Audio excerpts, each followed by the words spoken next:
Hi, Jeff from kneadandnosh.com again, and author of the Essential Chinese Hot Pot Cookbook. This is a follow-up video to one I did a little bit earlier, handmade lo mein noodle dough.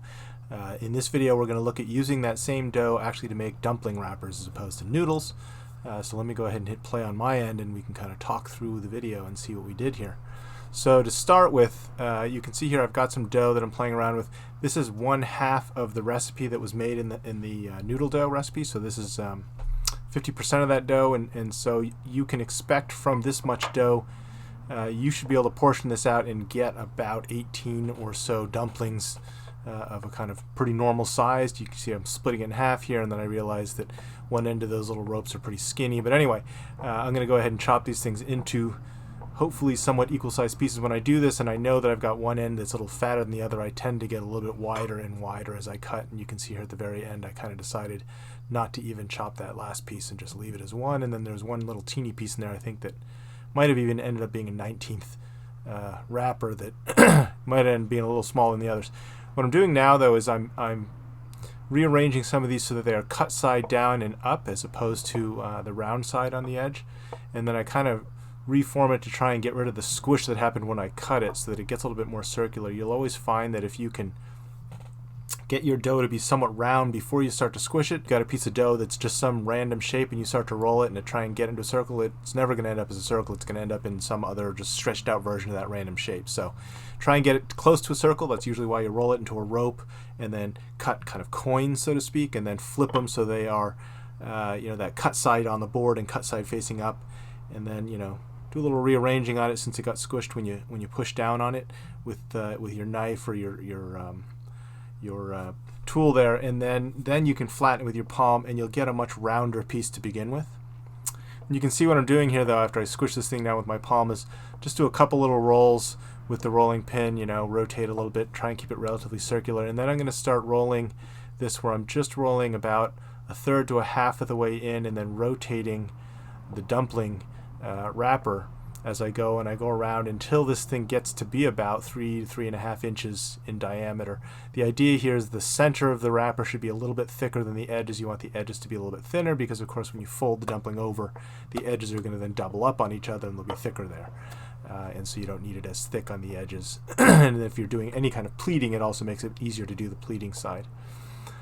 So anyway, so that's all I'm going to do here is just go through this thing 18 times. There's not much to this. You can see I'm kind of spreading them out here, and we're going to see in a moment though as I move on from here into the actual then filling the dumplings that as I started laying them out on the board, you can even see here that these are sticking a little bit to the board, and I probably needed to use a little bit more flour, and we're going to see the unfortunate aftermath of that in just a moment. But let me kind of get through these 18 dumpling wrappers. I'm going to hit fast forward and let this thing play a little bit faster, but you can see basically again just rotating a little bit each time, rolling maybe a little bit into it but not all the way across the wrapper, and then you end up with these nice circles, or close enough to a circle anyway. Okay, so you can see here I did end up actually with 19 wrappers.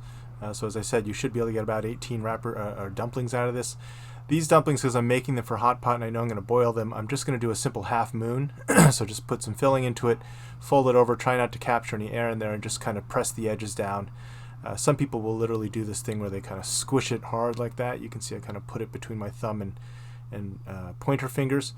You don't really need to do that, but some people like to do that. It kind of gives it a little bit of a texture as you do that. And for some people they like the way that looks, or you can just kind of pleat around the edges. I don't even think you really need to worry about using a fork or anything like that you've seen people do, like when they're making an Italian ravioli or something. You just kind of need to squish this down. This dough is soft, pliable, and moist enough that it's going to stick to itself and it's not going to pop open, as long as especially if you don't get any air trapped in there. But I mentioned a little before, these were sticking to the board a little bit, and I probably should use a little bit more flour. We're going to see in a moment here the problem with this, which was as these wrappers kind of sat there touching each other, because I had them touching a little bit on the edges, I'm eventually going to get to about a 4th or 5th one of these things, and they're going to stick. And I'm going to get a little annoyed because they're not coming apart and they're starting to stretch out and warp as I try and use them. And so what I'm going to end up doing, you'll see here, it goes, look, that's sticking already, is I'm going to end up ultimately taking some of these and just kind of squishing them back into another ball of dough. And later on in this sequence, you'll see I re-roll them again. I recut them and then re-roll them back into wrappers yet again. So the nice thing is you can do that again. You know, there's really not a worry here that you're going to quote unquote overwork the dough. It's not going to happen, not for a dumpling wrapper anyway. We're not, this is not like a biscuit. We're worried about, developing gluten and having a chewy biscuit or something like that. If anything, a little bit of gluten kind of helps. So you can see these are all sticking. And so really what I needed to do was to after I had rolled each of these, I probably should have kind of brushed them a little bit in the bowl of flour.